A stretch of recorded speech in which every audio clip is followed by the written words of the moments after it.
sirve, ¿qué va a pasar con lo que salga? No sirve. Por eso los sistemas de medición tienen que ser analizados para asegurarnos que la calidad de la data que entra a nuestra prueba sea confiable. ¿Me entienden? Imagínense que la nova al final le digo que no es significativo, pero los datos que tú recolectaste son un disparate. ¿Cómo puedo confiar en esos resultados? Entonces, tenemos que empezar por definir el sistema de medición. Los sistemas de mediciones no son exclusivamente el instrumento de medición. Son más complejos que eso.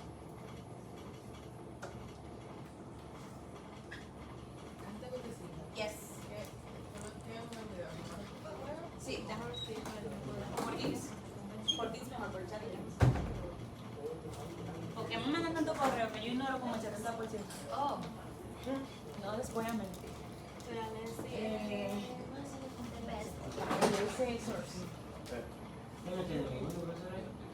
Pero él como que se pone bruto. A mí allá que está. Vamos a terminar.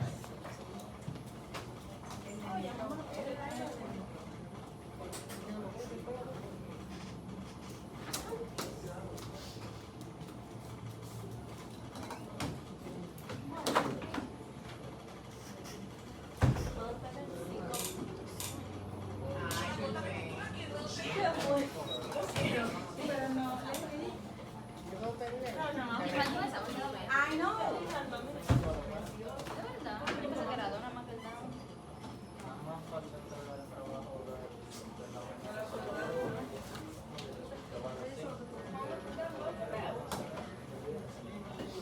Ay, ¿qué es lo que tú haces?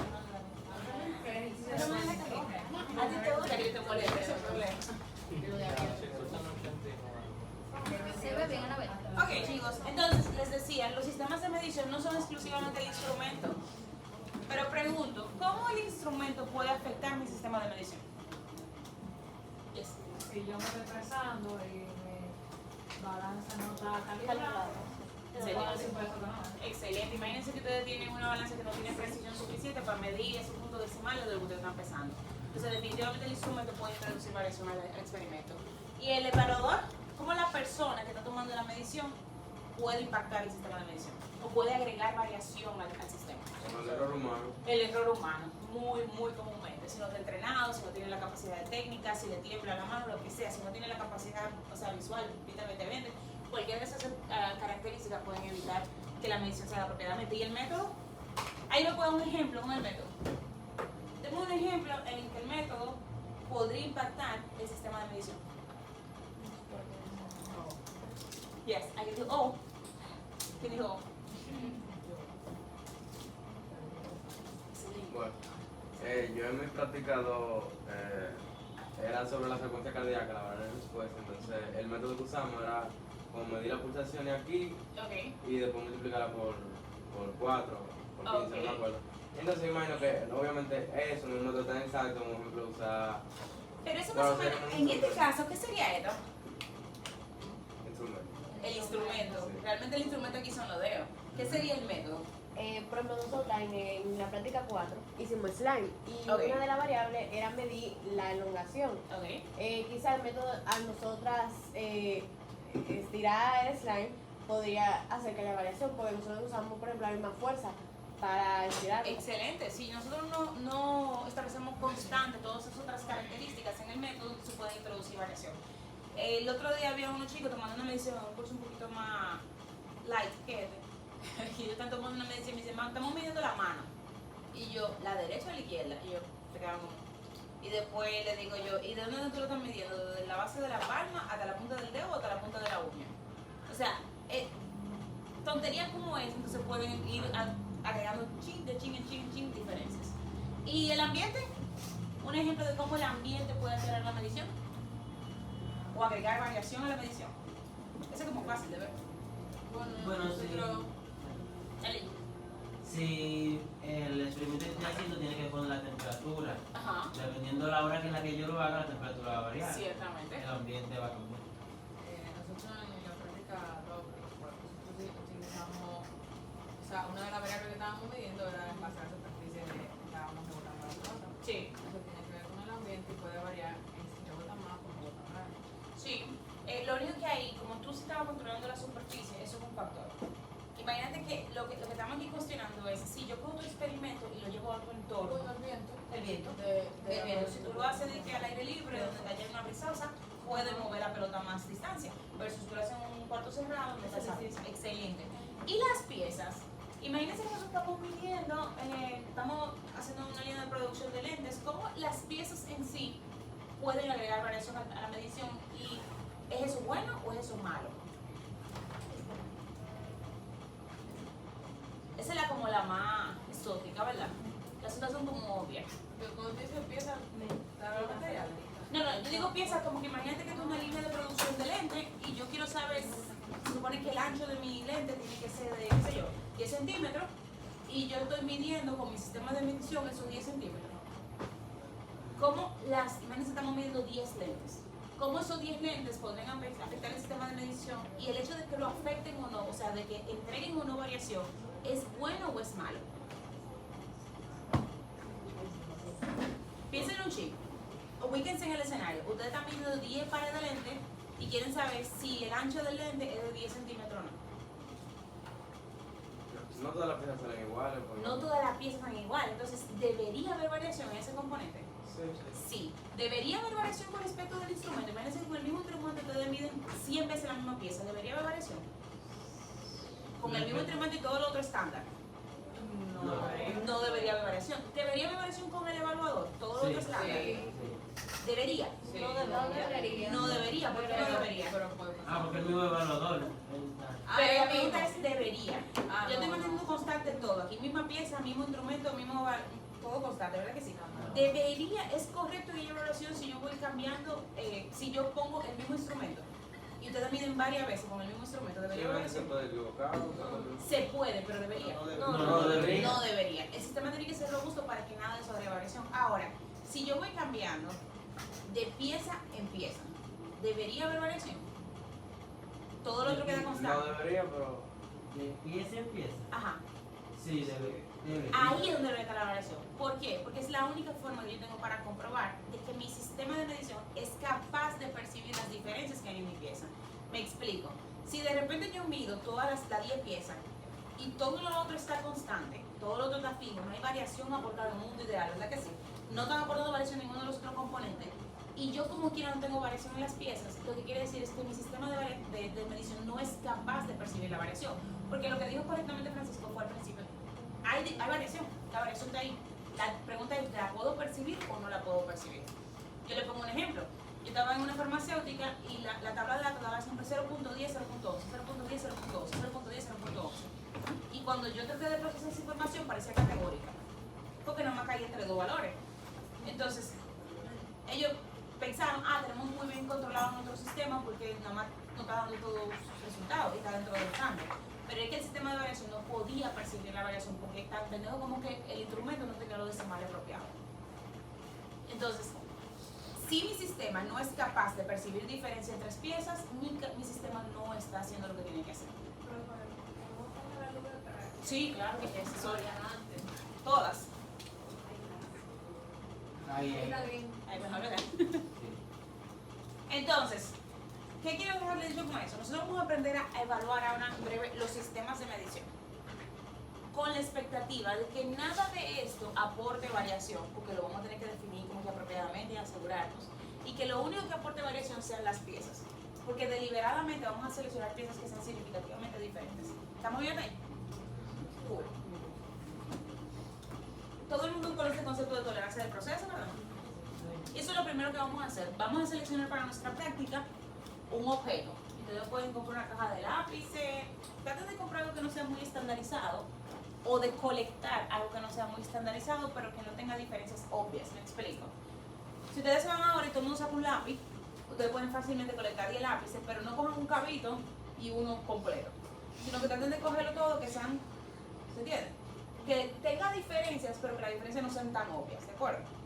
Y una vez que ustedes tengan esos objetos que se asemejan, pero no son iguales, van a establecer las tolerancias del proceso. Se supone que mis lápices sean de tal tamaño, con una dispersión de tanto. ¿Cómo van a establecer las tolerancias? Lo van a hacer con respecto al diseño. Pueden buscar en internet cuando debería tener un lápiz, como ustedes quieran. Y ustedes saben que lo que tienen que hacer es agregarle en ambos extremos esa tolerancia, ¿de acuerdo? Y luego entonces, en función de su tolerancia, entonces van a determinar cuál es la tolerancia que tiene que tener su sistema de medición. Todo el mundo ha escuchado el término, bueno, ahora más adelante vamos a hablar de exactitud y precisión. Pero esto tiene que ver con la resolución del instrumento. ¿Alguien ha escuchado anteriormente resolución del instrumento? ¿Qué ustedes piensan cuando yo digo resolución?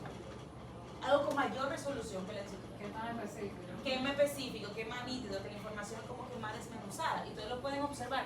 En el ejemplo de arriba tengo poca discriminación porque tengo baja resolución del instrumento. No tengo casi separaciones, ¿verdad que no? Tengo que adivinar qué hay entre un número u otro.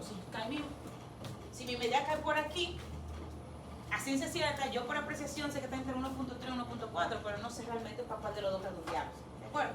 Y eso va agregando variación. Versus un instrumento con buena discriminación o con alta resolución que me permite entonces estimar mejor la variable de respuesta. ¿Cómo yo voy a determinar la resolución? A través de la regla de 10. No sé si han escuchado de los casos de estudios de Ford, de Toyota y de cosas automovilísticas, pero el mundo del automovilismo, después de la Segunda Guerra Mundial, casi quiebra, entonces ellos tuvieron que decir, vamos a invitar a las personas del otro lado del mundo, Toyota aquí, para ver cómo ellos están logrando fabricar en tan poco tiempo y con tan poco reproceso buenas unidades. Y eso es un mundo. Digamos que los esfuerzos de estandarización de los sistemas de medición de este lado del mundo inician con esa revuelta. Esto obviamente es una versión ya actualizada, pero no es tan complejo. Ustedes simplemente van a tomar la tolerancia del sistema y lo van a dividir del proceso, perdón, y lo van a dividir entre 10. En el ejemplo anterior, ustedes tenían una tolerancia del proceso de 0.02 milímetros. Al dividirlo entre 10, entonces su sistema de medición tienes que ser capaces de medir hasta esa unidad. Thank you. ¿Se entiende? Si yo estoy esperando que tú varíes en esa distancia, yo tengo que ser capaz de medir aún más específico para asegurarme de colectar esa variación. Bueno, una vez que tengan la tolerancia, entonces pueden pasar al análisis y vamos a ver el análisis en breve cuando terminemos de hablar de los conceptos.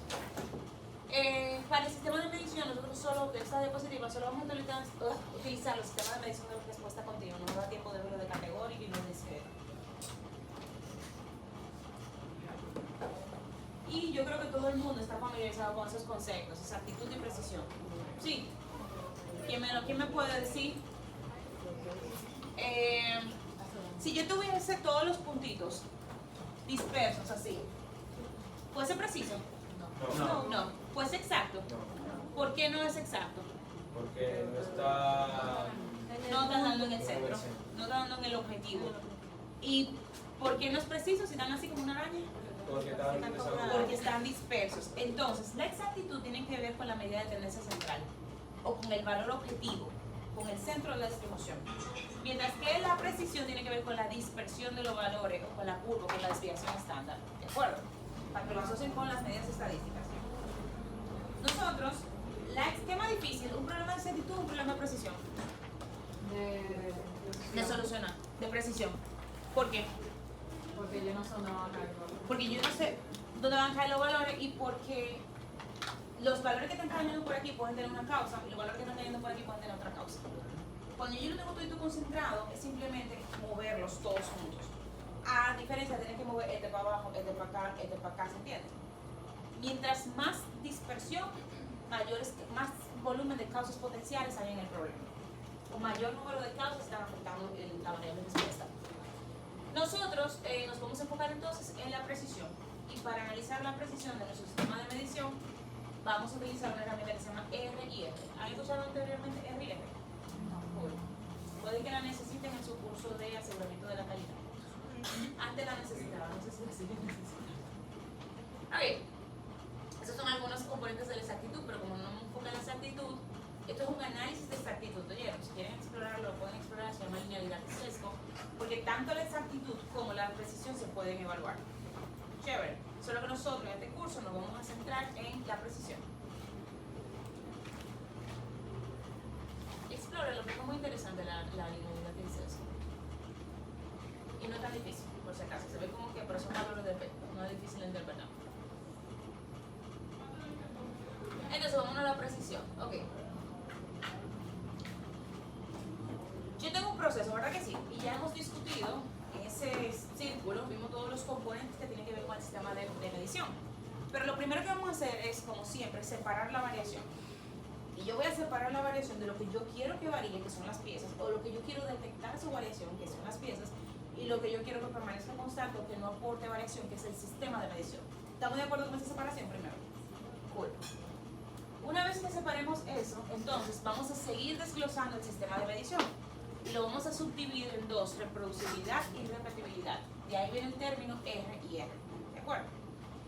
Y sin tener que volvernos locos, la reproducibilidad lo que está evaluando, bueno, aquí lo está segmentando, pero realmente lo que está evaluando es el operador o la variación que introduce el operador en el experimento.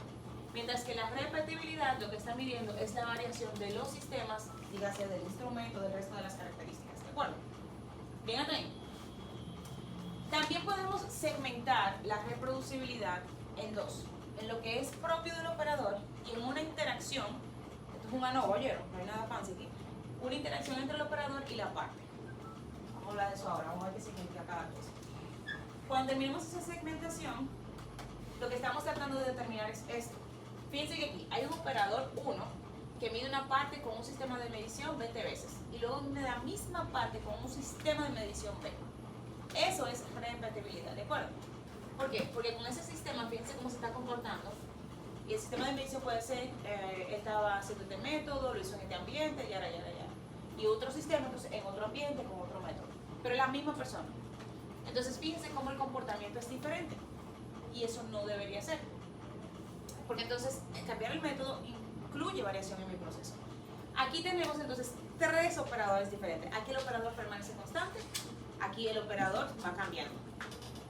Y aquí iba cambiando el método, o sea, el resto de los componentes, y aquí eso permanece constante.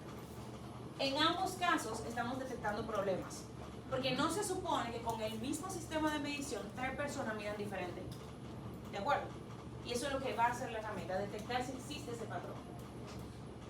¿Y cómo lo va a hacer con su amigo favorito? El ANOVA. Ustedes van a decir, lo primero que van a hacer, lo vamos a ver en el software, ustedes van a decir, vamos a medir tanta pieza, colectan 10 lápices. Vamos a medir 10 lápices. Necesitan un mínimo de 5 partes, ¿ok? De 5 partes en adelante se puede hacer análisis, se recomiendan 10 o más, pero con 5 ustedes pueden trabajar. Y necesitan un mínimo de 2 operadores, ¿verdad? Porque al final lo que estamos haciendo es planteando medias. Es la media del operador 1 diferente a la media del operador 2. Entonces necesitan 2 operadores mínimos para medir. Y necesitan un líder de proyecto. O sea que probablemente estas prácticas, la práctica número, la podemos hacer de último a las 7, no es tan difícil de hacer. La vamos a hacer de 3. De 3 o 4 miembros. Lo distribuimos ahora. ¿Por qué? Les explico. Es indispensable que quien está dirigiendo o montando el experimento mantenga el experimento doblemente ciego para los evaluadores. ¿Qué significa doblemente ciego? Cuando ustedes le entreguen la pieza número 1, si ustedes la van a, no sé, le pueden poner cualquier identificador, y le entreguen la pieza número 1 a su primer evaluador, esa persona no puede saber qué pieza está midiendo. Porque el cerebro trabaja. Y tú dices, bueno, si yo la medí ahorita y me dio 15, déjame ponerle 15 de nuevo. Te condiciona a repetir el mismo valor. Y tampoco puedes saber lo que está midiendo el otro evaluador. Porque también lo condiciona. Ah, ella me dio 15, déjame yo medí 15 también. ¿Se entiende? Sí. Entonces, la única forma de asegurar que tú no sepas ni lo que tú estás midiendo, ni cuánto le está dando al otro, es que una persona te entregue a ti esa información. Entonces, un máster en el juego, que es quien sabe cuáles son las mediciones y sabe cuáles son las piezas, y 2 operadores que son los que van a medir, de los cuales vamos a evaluar si hay diferencias o no. Fíjate, cuando ustedes colecten esa información, entonces van a tener una hoja de trabajo, la vamos a ver en breve, analicen su ANOVA, y de ese ANOVA entonces ustedes van a obtener un resultado como este. Vamos a hacer un software para matarlo para los tiros. Hay diferentes R y R, chicos.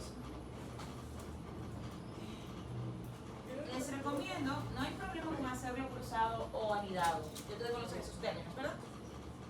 Cuando yo tengo ensayos destructivos, entonces el R y R tiene que ser anidado. ¿Se ve por qué? ¿Quién me explica por qué el R y R tiene que ser anidado? Yo sé que ustedes estaban aburriendo pila en esta clase, esta no es de mi clase más interesante. Pero sigamos la idea. El R y R, ¿por qué tiene que ser anidado si la prueba es destructiva? Sin una interrogación. No es tan difícil la pregunta.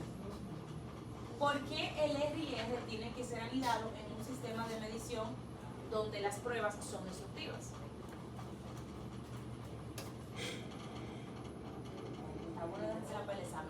Porque la capacidad de medición de un operador y del otro varía. No tiene que ver con el operador realmente. Repite la pregunta. Porque hay dos tipos de RIR. No, pero antes, ¿qué significa anidado? ¿Qué hablamos, muchachos? ¿Qué se va a predicar para el domingo de eso? ¿Qué significa que esté anidado? ¿Qué significa que esté anidado? ¿Qué son factores anidados y factores cruzados? Que hay como su grupo. ¿Cómo que es un grupo? No, o sea que si tú tienes un factor, puede que. Ay, si tú tienes dos factores, ¿verdad? Ajá, Y tú tienes, por ejemplo, una máquina 1. ajá, O sea, el tipo de máquina que es un factor ajá. y la capacidad que soporta ese otro factor, ¿verdad? Ok, Cuando son Ajá, tú tienes máquina 1 ajá. que soporta una capacidad de tal y tal, que son 2 niveles. Y la Como 100 y máquina 2 200. es otro tipo de capacidad de 2 niveles diferentes. Ah, eso mismo. Eso mismo, ¿eh? ¿Lo entendieron? No. Ella dio un ejemplo perfecto.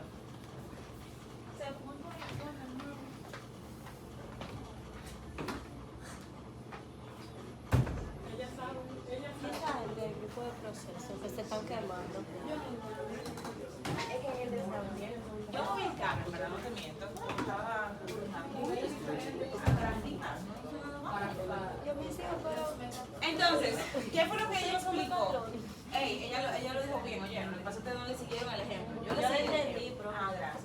Tenemos un factor que es máquina. Ahí dice máquina, ¿oyeron? Y tenemos un factor que es capacidad de la máquina. Si estos factores estuviesen cruzados, entonces yo tendría la máquina 1 y la máquina 2. Tendría la capacidad 1 y la capacidad 2. Y yo podría combinar libremente todos los niveles de los factores entre sí. Cuando el sistema no es cruzado, sino que es anidado, entonces eso no se puede dar, porque hay niveles específicos de capacidad que va a necesitar la máquina 1 y hay niveles específicos de capacidad que va a necesitar la máquina 2. Por ejemplo, si es de una capacidad de 100 y es de 200, y esta máquina necesita que la alimentemos, no sé, con 400 y 600 watts, entonces no puedo alimentar esa máquina con 100 porque no me va a funcionar la máquina. Entonces a eso se refiere que está anidado. Cuando un factor necesita niveles específicos de otro factor, los factores no están cruzados.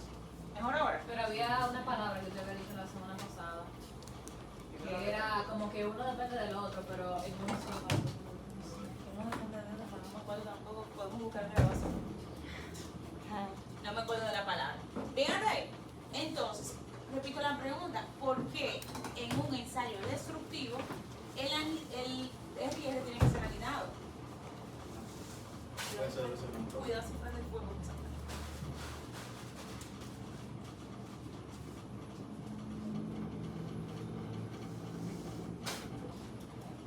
Yo chulo, yo tengo una paciencia, pero verá que alguien por lo menos tire para acá. Tenemos mucho tiempo, nos quedan 1 hora y 15 minutos todavía.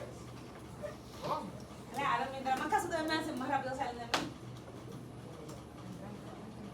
Repito la pregunta, ¿por qué en un RIR con pruebas destructivas tengo que utilizarlo o asumirlo como anidado? ¿Alguien quiere iniciar el ejemplo? ¿Alguien quiere iniciar tirando una patada? ¿Alguien quiere iniciar planteando el experimento?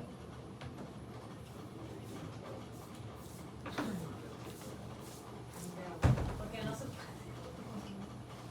Pero una pregunta, ¿es porque ni siquiera están haciendo el esfuerzo de pensar o porque no le están llegando? ¿Y por qué no le llegan? Si ya yo definí anidado y ya yo definí RIR y el concepto clave, ¿todo el mundo sabe lo que es un ensayo destructivo? ¿Qué es un ensayo destructivo? Destructivo. Destructivo, un ensayo destructivo. Ustedes Que ya destruye, cogieron que no se puede volver a repetir. que se destruye, la unidad se rompe mientras yo hago el ensayo. Si yo hago una prueba de impacto de un cristal, es un ensayo destructivo.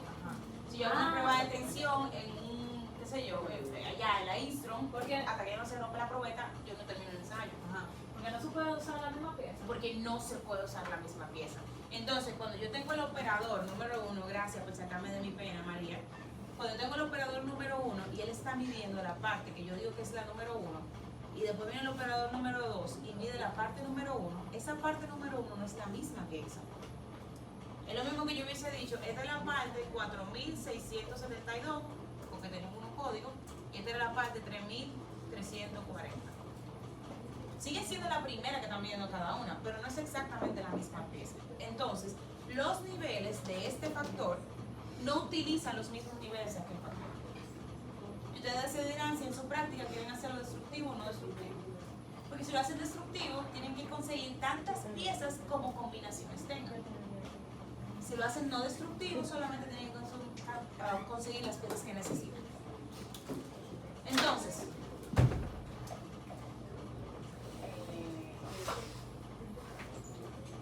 ¿cómo vamos a crear el sistema de medición? ¿Cómo vamos a ver que nuestro sistema es capaz de medir las partes? El ensayo se encuentra en el menú de estadística. Sígame, please, porque de esto no hay diapositivas. Hay diapositivas del sistema de medición, pero no hay diapositivas del FIR. Yo les voy a pasar unos links de militar. Pero si me prestan atención van a ver que no es nada complejo. Y si se van a Quality Tools, en la parte media van a encontrar sistema de medición si lo tienen en español o Case Study si lo tienen en inglés. ¿Miren ahí? Cuando lleguen ahí, sin importar si van a hacerlo cruzado o anidado, o sea, destructivo o no destructivo, primero tienen que crear la hoja de trabajo, como siempre hacemos en militar. Primero creamos la hoja de trabajo. ¿Miren ahí? Y cuando creen la hoja de trabajo, simplemente lo que tienen que indicar es su configuración. ¿Cuántas partes van a medir? Recuerden que no pueden ser menos de 5. Yo lo voy a dejar en 10. Esto es un escenario ideal, chicos. ¿Cuántos operadores van a medir? Probablemente sea la que se vea más perjudicada porque tenemos limitante aquí de personas. ¿Y cuántas veces va a medir cada operador? Recomendaciones para balancear esto. Mientras menos piezas tengan, más veces deberían medir cada uno. ¿De acuerdo? Y es un trade-off. Si ustedes consiguen 10 lápices, se pueden dar el lujo de medir más 3 veces. Pero si consiguen 5 lápices, yo les recomiendo que midan 4 o 5 veces. ¿Se entiende? Porque el objetivo es colectar suficiente data. ¿Para qué colectamos suficiente data? Para tener suficientes grados de libertad y para mejorar la precisión del análisis, porque al final de esto es una ANOVA. Cool. O sea que funciona igual que cuando estamos levantando data en las prácticas. Yo lo puedo personalizar un poquito, si le voy a poner códigos, como hicimos aquí con estos, si quieren. Lo puedo ponerle los nombres de los operadores. Todos mis operadores se llaman Ana y Pedro. Y hacemos clic en OK. Eso va a generar esta hoja de trabajo y simplemente mi primera medición, yo le voy a entregar a Ana mi primer lápiz, el lápiz número 4, que yo marqué como número 4, y le voy a pedir a Ana que mida ese lápiz. Y voy a apuntar que el lápiz tenía, no sé cuánto tiene un lápiz, 2 centímetros. Ahí está. Chévere. Y así vamos a colectar todos los valores. Fíjense que si son 2 operadores y cada uno tiene que medir 3 veces cada parte, tenemos un total de 60 mediciones. Pero entonces, ¿cuántas mediciones?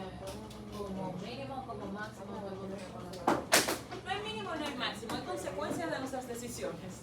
Y lo vamos a ver ahora. ¿Cuál es el mínimo para tener uno, o sea, como suficiente grado de libertad? 5, como para generar no. Para tú generar el análisis son 5 partes, 2 operadores y 2 mediciones cada uno. Eso es lo mínimo que tú puedes hacer para generar el análisis. Ahora bien, eso no es ideal. Ideal son por lo menos 10 partes, 3 operadores y por lo menos 2 o 3 mediciones. ¿Son mediciones también? 10 partes, 3 operadores. Ese escenario es ideal. O sea, tú te puedes mover por ahí. Si tú tienes 60 piezas, tú estás más que bien. Si tú te pasas de 60 piezas, estás usando. O sea, ya no es necesario. Si tú tienes 5 piezas con 2 operadores, que esto es más chiquito, son 20 unidades. Eso es chico. ¿Se entendió?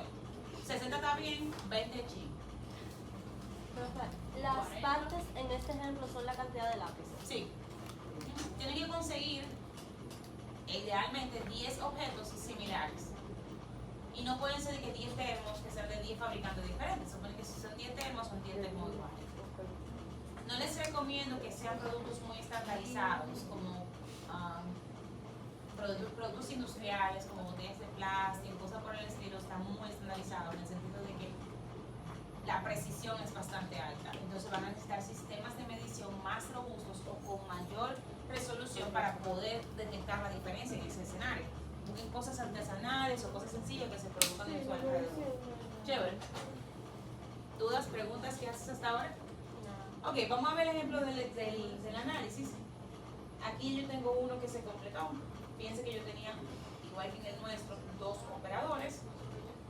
Cada operador me dio, me parece que 10 partes y la midieron varias veces, porque aquí tenemos 90 mediciones. Eso es mucho ya. ¿Bien hasta ahí? Cool. Entonces, ¿cómo lo vamos a analizar? Sencillo. Nos vamos a ir a estadística. Nos vamos a ir a Quality Tools una vez, estudios de medición, y como el mío era cruzado, si el de ustedes era destructivo, entonces toman el análisis que sea pertinente. Y fíjense que el software le va a pedir exactamente la información que nosotros habíamos definido anteriormente. ¿Cuáles son las partes o por dónde están identificadas las partes? Con la columna parte. ¿Quiénes son los operadores? En la columna operador. ¿Y dónde están las mediciones? En la columna medición. Lo van a dejar marcado con el ANOVA y van a hacer clic en OK. Y eso es lo que venimos a buscar. Y analicemos el resultado. Dice aquí que esta es la tabla de ANOVA con la interacción, o sea que me está incluyendo parte y operador. En otras palabras, estos dos componentes son la reproducibilidad y este componente de aquí es la repetibilidad, ¿de acuerdo? O el error. Aquí tengo la variación de las partes. Si se fijan, hay significancia estadística en las partes.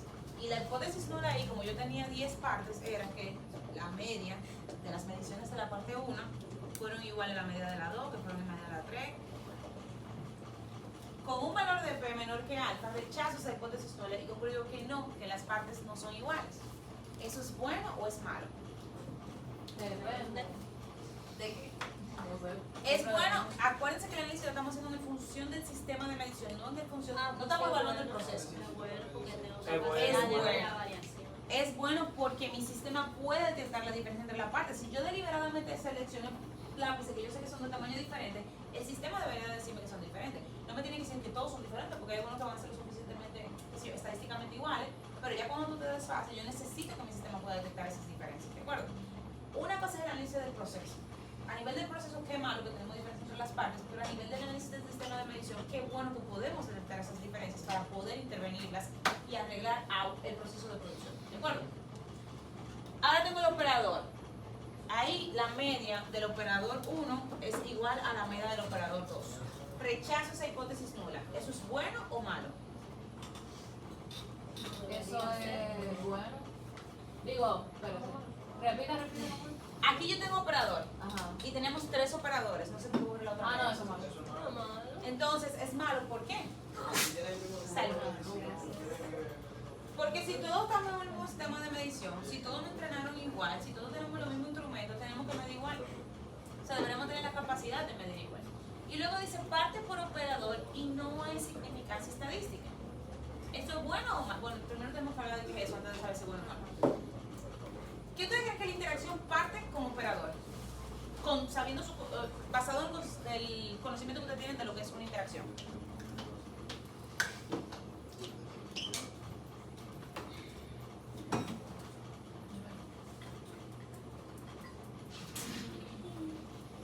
Pasa igual que con el realidad. Repito, ustedes saben lo que es una interacción, ¿verdad? Sí.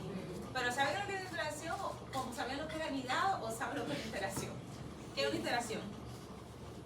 ¿Me lo puedo explicar con un ejemplo si se le hace más fácil? Yo se lo voy a definir de manera exótica, es fácil. Una interacción es cuando niveles de un factor, al entrar en contacto con niveles de otro factor, provocan una respuesta diferente. Cuando yo cogiendo el nivel 1 de este factor y mezclándolo con el nivel 2 de este factor, ¡pum!, pasa algo especial con la variable de respuesta. ¿Qué sería esto entonces? Hay un operador que es lo que sale. Tú no vas tornado en la noche. Ay, sí. Te entiendo, no te preocupes, que yo llego a las 8 ya. Yo quisiera que tú, no, porque no puedo ponchar después de la noche. No de nada. Analicen eso. Si yo tengo entonces 3 operadores, cada uno midiendo 10 partes, ¿debería haber un operador en particular que tenga problemas con una parte en particular? ¿Debería existir eso? No. Si va a pasar que que nadie puede medir la parte 1 porque ella es muy irregular o porque el lápiz estaba chueco y la borra no me deja como que medirlo bien porque estaba comida la borra y yo no sé si ponerle en la esquina de... Debería pasar que los 3 operadores presenten el mismo problema, no debería ser uno aislado que tenga ese problema con esa pieza, ¿de acuerdo? Entonces, ese es el único sitio, bueno, idealmente todo lo de abajo yo no quisiera ver variación, pero es bastante bueno de que no hayan operadores con problemas con partes específicas. Porque lo que me está diciendo es que yo o no hice el método robusto a esas particularidades o seleccioné mal las partes que son irregulares y entonces el operador no es capaz de medirla. Tiene que ver más con la forma de la parte que con la capacitación del operador. Bien hasta ahí. Entonces lo que hace la NOVA es quitar, vamos a hablar de la repetibilidad ahora en breve, pero como no es significativa, hacemos lo que siempre haríamos en una NOVA, ¿verdad? La quitamos del modelo y le regalamos entonces todos los grados de libertad al error y mejoramos la estimación. No cambia mi criterio de decisión porque ya la variación que estaban aportando las otras dos cosas es bastante significativa. O sea, de los 94 que está aportando el 38, no hay forma que deje de ser significativo. Pero si operador hubiese quedado como que borderline, ya quitando la interacción yo lo pudiese ver más nítido, ¿de acuerdo? En otras palabras, si la interacción no es significativa, esta es la tabla que analizamos. Si la interacción es significativa, esta es la tabla que analizamos. Bien, ¿se entendió esa parte? Sí. Ok. ¿Por qué tenemos dos tablas entonces? Una para la interacción y otra sin interacción. Una con la interacción y otra sin interacción. Igualito como hacemos nosotros en las prácticas, que a veces tenemos interacciones que no son significativas y la quitamos para mejorar la precisión del análisis. Es exactamente lo mismo. Entonces, aquí sí venimos a ver lo que venimos a buscar. De toda la variación, esta es la variación del 100%, ¿verdad que sí? Él separa, como dijimos que íbamos a hacer, la variación de la parte y el aporte, esto es porcentual, y el aporte que está haciendo a la variación, entonces el RN. ¿Qué opiniones tienen?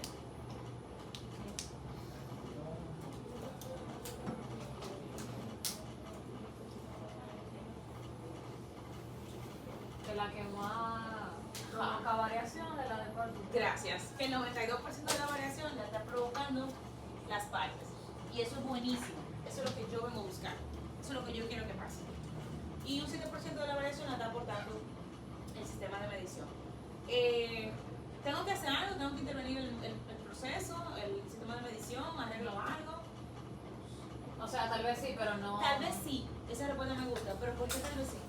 Porque si yo quisiera reducir que la variación sea de parte del operador, por ejemplo, Ajá. yo podría modificarlo, tratando de frenarlo mejor. Sí, pero no esa es la necesariamente o sea, dependiendo de la significancia que yo le dé a eso. Correcto. Entonces la pregunta es, a nivel práctico, un 7%, un 8% redondeado de la variación, ¿es algo aceptable o no?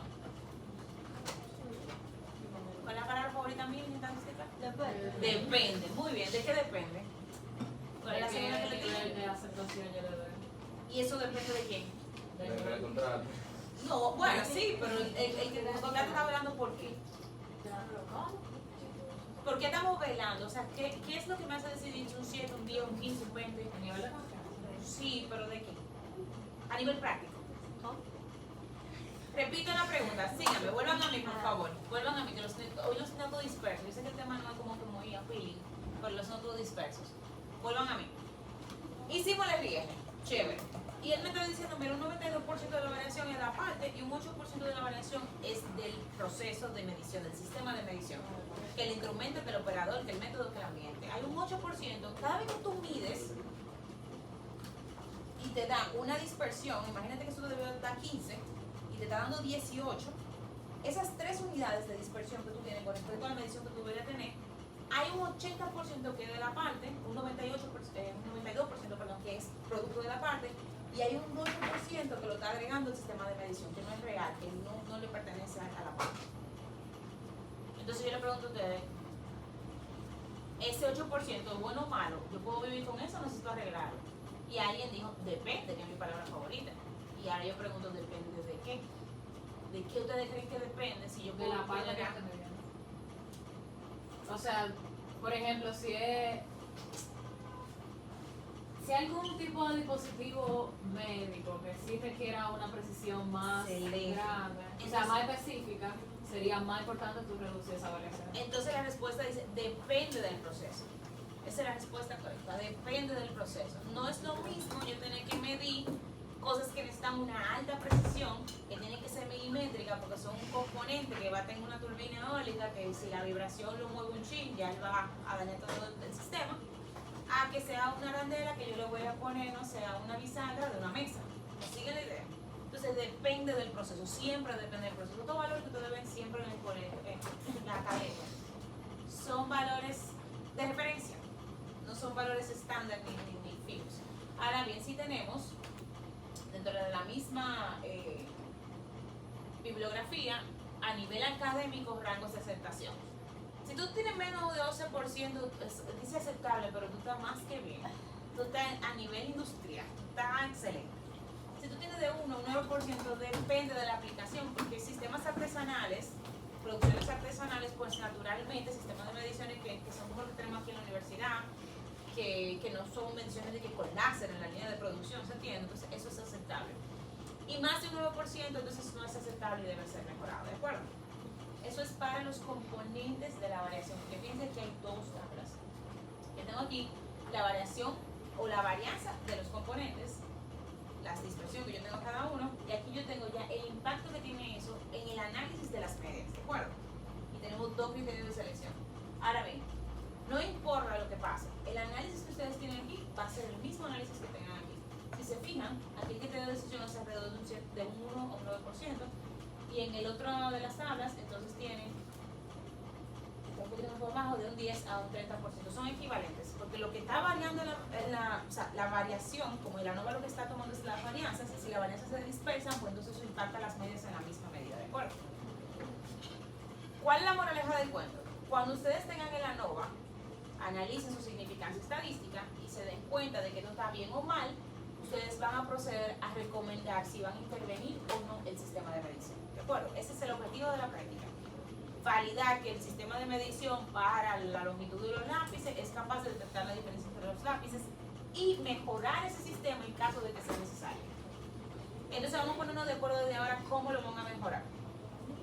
No nos vamos a volver locos. En teoría, esto tiene que quedar entre un 10 y un 30. Si en la primera vuelta ustedes le quedó de un 10 a un 30, ustedes van a decir, ¿es aceptable? Y me van a decir, entendemos que esta y esta y esta causa pudieron haber afectado el sistema de medición. Cogen sus mismos lapicitos y me demuestran, cambiando esas causas, que ustedes pueden bajar. ¿Se entiende lo que van a hacer?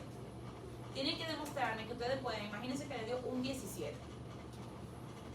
Está entre 10 y 30, ¿verdad que sí? Le dio un 17% en esa segunda tabla. Está entre 10 y 30, es aceptable. Analizamos el sistema de medición, mira, no integramos bien al operador, ni hicimos esto, lo corregimos, volvemos a medir y entonces demostramos que podemos bajar de 17 a un 15. ¿De acuerdo? Entonces, escúchenme lo que le estoy diciendo. Yo no estoy pidiendo que bajen de un 10%. Yo le estoy pidiendo de que me demuestren que son capaces de intervenir en un sistema de medición y mejorarlo. Que bajó de 15 a 14, bajó. Se lo compro. ¿De acuerdo? ¿Qué sí es importante? Si pasa de 30, entonces sí tienen que demostrar que son capaces de bajarlo a sistemas a intervalos aceptables. Me explico. Le dio 38. En esa intervención, ustedes tienen que bajar a tamaño de 30. Ahí sí tengo un requisito. ¿Se entiende la diferencia? Entonces, mientras más robusto ustedes hagan el sistema de medición, me explico. Mientras menos cosas ustedes dejen suelta, defínanlo todo. No, mira, tú te tienes que parar de frente, no bajes la cabeza, quédate, lo tienes que poner. O sea, mientras más detalle ustedes definen desde el principio, más fácil va a ser ustedes que en la primera vuelta caigan de día 30. ¿De acuerdo? ¿Bien hasta ahí? Entonces, lo que yo voy a estar evaluando ahí es el nivel de detalle de su sistema de medición. ¿Qué tanto ustedes detallaron el método? ¿Qué tanto detallaron el ambiente que van a utilizar? ¿Qué tanto detallaron? Porque mientras más detallen, más conscientes están de lo que puede variar y lo frenan. Y así no tienen que hacer esta vaina 6 veces. Y yo no puedo hacer algo que yo intencionalmente pueda cambiar. O sea, Sí. por ejemplo, si yo lo pongo con una luz Tú lo puedes hacer en stop al y principio. después, o sea, yo veo el porcentaje y después yo hago que se vea, o sea, pongo una luz buena, que se pueda Sí. ver la medición, así yo lo puedo hacer. Tú lo puedes decir perfectamente, pero fíjate que como quieras tú vas a tener que hacer análisis de que la iluminación tiene. O sea, yo te recomiendo que partas del debe ser. Si quieren hacer trampa, pueden hacer trampa, no hay ningún problema. Parten del debe ser, claro, porque al final ustedes están haciendo el trabajo, solo lo están haciendo al revés para asegurar el resultado, no hay problema. Partan del debe ser y realmente esto es lo que quisiéramos hacer. Y deliberadamente pueden ser descuidados, sí, para tener un valor feo. El único riesgo de eso es un valor de que te quede el sistema de medición un 50%. Y de repente se te haga muy difícil, tú vas a correr alguna cosa y tu mamá va a un 35. Va a tener que volver a hacerlo para asegurarte. La única forma es que tú veas todo lo que está dañado, lo arregles junto, te aseguras de que nada quedó suelto porque te aseguras de una segunda vuelta, porque si no va a ser un reproceso. Yo preferiría trabajar bien desde el principio, porque si en la primera vuelta, en las primeras 30, 40 mediciones que tú hagas, ya te dio entre 10 y 30, va a ser más fácil, ya tú sabes que ya tú cumpliste, bajar es más fácil, ¿tú entiendes? Ahí no, en la otra si te pasaste, hay un requisito de que bajes lo suficiente. Pero muy buena observación. Chévere, ya para terminar, chicos, el resultado viene acompañado de esta tabla. Y si se fijan, esta tabla es la que, o bueno, estas gráficas son las que me van a dar un poquito más de insumo de saber dónde está el problema. Definitivamente, cuando yo vi la participación de la variación, ustedes se fijan, hay un 4% que tiene que ver con el operador y hay un 3% que tiene que ver con el instrumento, con el resto de las cosas. Entonces, naturalmente, el operador parece una fuente más, digamos, rica de intervenir para bajar variación. Entonces, cuando yo me voy a la parte gráfica, yo puedo ver el comportamiento por operador. Fíjense aquí, este es el R chart. El R es lo que es el rango, R de rango. Y un rango es de la medición más pequeña a la medición más grande que yo tuve. O sea que me habla de la dispersión de las mediciones que yo como operador hice. Y ustedes pueden identificar entre el operador 1 y el operador 3. Entre A y C. Esto es un 0 aquí abajo, la línea de abajo. ¿Quién tiene más dispersión de los tres? ¿El C o el B? ¿Cómo se analiza esta gráfica si esto es un rango? O sea, Digo, el C se queda en el... Yo diría que el B. yo estoy de acuerdo que es el B, pero ¿por qué? Porque se va del rango de... Se la pasa, tolerancia. primero se pasa del límite de control, porque él dice, de todas los, o sea, cogí todas las mediciones, y la más chiquita fue un 13 y la más alta fue un 15. El rango debería ser desde 3 y 15, que serían 2 unidades. O el que se pase, que me dio muy cerca de eso, entonces está significativamente sacándome de juego la vaina. Entonces, todas estas personas, fíjense, o todas estas mediciones para el operador A tuvieron un rango bajito, próximo a 0. O sea que él se mantuvo midiendo siempre cerca 12, 13, 12, 13, 12, 13. Nunca midió una de 15. ¿Entiendes? Siempre tuvo mediciones bajitas. De repente, el B nunca midió cerca de 12. O sea, su medición más bajita o la diferencia entre sus propias mediciones, cuando él midió la parte 1 le dio 12 y cuando midió la parte 1 de nuevo le dio 15. Entonces, él mismo está presentando inconsistencia en sus propias mediciones. Entonces, naturalmente, el que esté más cerca o quien se pase, nadie se va a pasar del límite inferior, ¿verdad que no? Porque es 0, puedes caer sobre el límite, pero tú no puedes tener un rango negativo. Pero naturalmente todo el que se pasa de arriba tiene problemas con la consistencia de sus mediciones. Si de ahí resulta un poquito incómodo de ver, lo podemos ver aquí. Déjame mencionar los operadores. El centro son las medianas. ¿Qué ustedes están viendo particularmente en la dispersión del B? Tiene mayor dispersión el B. Tiene los bigotes con la caja más larga. Tal vez no se ve visualmente porque son cajitas muy chiquitas. Y a nivel de las medias, ¿quién está midiendo más bajito? El C. O las medianas que tengas. Sí, el C. El centro de la caja aquí, que es la media, está más bajito para el C. Aquí podríamos ver si hay alguna interacción en específico, o sea, en el caso de que un operador mide una parte mal, la identificaríamos aquí y eso podríamos intervenir específicamente, es decir, vamos a sacar la parte 7, porque claramente uno de los operadores tiene problemas y está agregando variación, la vamos a sustituir por otro lado y vamos a medir de nuevo. ¿Se entiende lo que estamos, cuál es la intención con esta gráfica? Es ver el detalle de si son los operadores, entonces a cuál de los tres que tenemos que entrenar. Si son las partes, cuál de las partes que tenemos que sacar. Si son el sistema de medición, dígase el instrumento, cuáles son los instrumentos que tenemos que calibrar. ¿Sí? Pero en la gráfica anterior, Aquí. el operador B tenía... ¿En qué gráfica? ¿En cuál? En esa. En esa. Ok. El operador B era el que tenía problemas. Sí, mayor dispersión.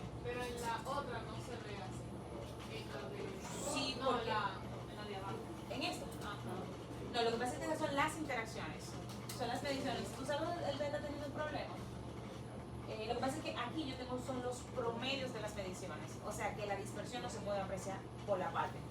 Porque fíjate que yo dije, la parte número 1, yo como operador me la medí 3 veces. En una medio 12, una segunda vez medio 15 y la tercera vez medio 13. Si yo veo la dispersión de eso, yo voy a ver que de 12 a 15, ¿qué carajo pasó? Que yo tuve toda esa dispersión con la misma pieza, debió darme siempre el mismo valor, o sea, 12, 13 o 15. Pero cuando yo los promedio, ellos se juntan en un solo punto. Entonces, ese problema que tiene que ver con la dispersión, yo no la puedo observar aquí. Siempre que hay un promedio, eso se mitiga. Pero muy buena pregunta. Fíjate aquí donde tengo las mediciones individuales. El único problema es que esta no me lo separa por operador, pero por la altura de las columnas yo puedo saber cuál fue la pieza que ellos consistentemente midieron mejor y cuál midieron peor. Luego yo puedo rastrear por las filas cuál fue el operador que aquí midió de más, cuál fue el que midió de menos, y se lo puedo asignar entonces a un operador. Esto es interesante cuando yo tengo un punto, de repente por aquí, entonces coincidentemente con ese puntico de pitado de aquí, aquí va a aparecer también de pitado. Usted ya tiene la misma estructura. ¿Qué más? ¿Dudas, preguntas, quejas, estreses? Cool. Pues ya saben, esa es su práctica número 6. ¿Qué vamos a hacer? Vamos a validar un sistema de medición. ¿Y cómo lo vamos a hacer? Vamos a hallar de 5 a 10 piezas. Vamos a tener 2 operadores. ¿Cuántos somos en este curso? 20. ¿Somos 20? Sí. Pueden trabajar también con los de la noche. Y vamos a hacer grupos por lo menos de 3 para esta práctica. ¿Okay? Si alguien queda divorciado, ¿sí? Ah, sí. O sea, quedaría, por lo menos nosotros, quedamos 5 grupos de 4. Pero que los de la noche son 5. Sí, el problema es que yo necesito mínimo 3 personas en cada grupo. Ah, pues hay que combinarlo. Lo que pasa, vamos a hacerlo desde ahora, son 25 personas. Sí.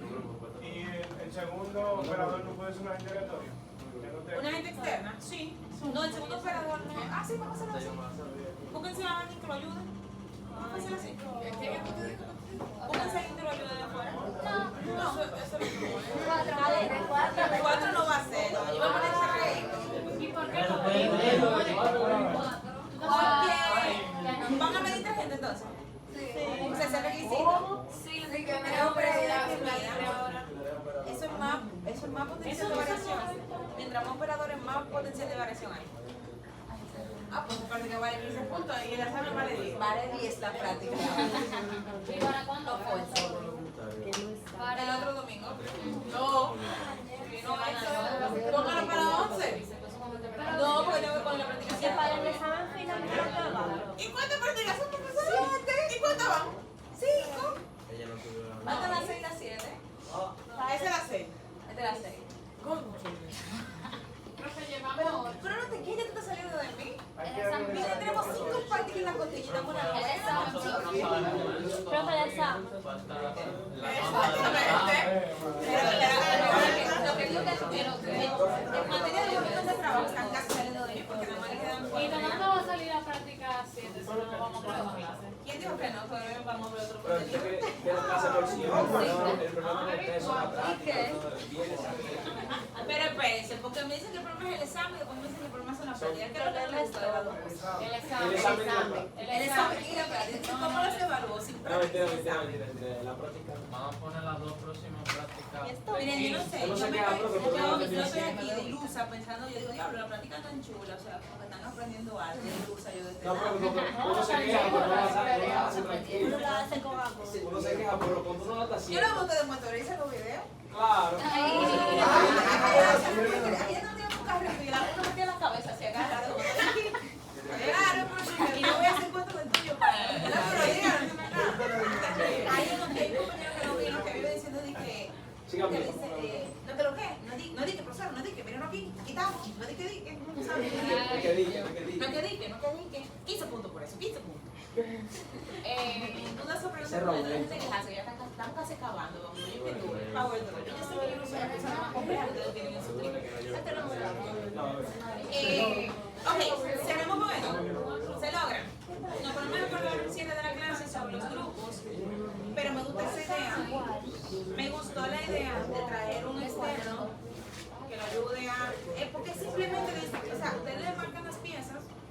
o usted le dice, mira, decide tú, toma 10 lápices, decide tú cuál es el lápiz 1, 2 y 3, y cae atrás porque tú sepas cuál es el número. Le puedo poner un código, lo que sea, que yo no lo vea. Sí. Ok. Entonces, Tomaré eso. son de dos gente. No. Son de dos con externo, sí. Así más fácil para no tener que romper la pared y que yo no cuadre, que estoy solo y que no tengo quién. Sí. Porque yo imagino que todo el mundo quiere adoptar a alguien, pero nadie quiere romper su pareja para unirse. Pero si hay alguien que está haciendo sus prácticas solo, ¿la podemos tomar? Claro. y creo que la que estaba sola ahí. Amy no está sola. Pues me dijo, ¿estás sola? Yo no tengo una sola persona sola, está en otra clase, que es Yulisa. Pero todo el mundo me está entregando un par. Es verdad, es ¿Y verdad. ella desapareció? Ah, ok. Tengo que escribirle para ver si está todo bien en casa. No. Pero tenemos 24 como quiera. Vamos, sigamos para que sabemos.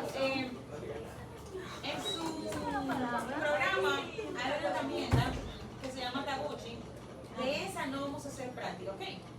Sino que lo que vamos a hacer, como es la más sencilla de las tres, yo les propongo que ese sea el ejercicio extra del examen. ¿Por qué? Porque es una herramienta que no consume tiempo para calcularla y el análisis va en la misma línea de lo que hemos hablado anteriormente. Por supuesto que el RIR no veo como un espacio de cómo ponerlo en el examen, más que ponerle ya resultados que ustedes interpreten. Voy a ver cómo lo cuadro. Entonces, ¿cuál es la herramienta que vamos a ver ahora? La herramienta se llama Taguchi, diseños de Taguchi. Les cuento. Pero te va a dar regresión esta vez en la que te da clase. Sí. ¿Qué? O de regresión y si no de la clase del juego, pues vamos a poner aquí a hacer un escribo. No, pero no te creas, usted está tan fea. No hemos hablado como que vaina sustanciosa. El del RIR es un cochín, es como que vaina obvia, de que el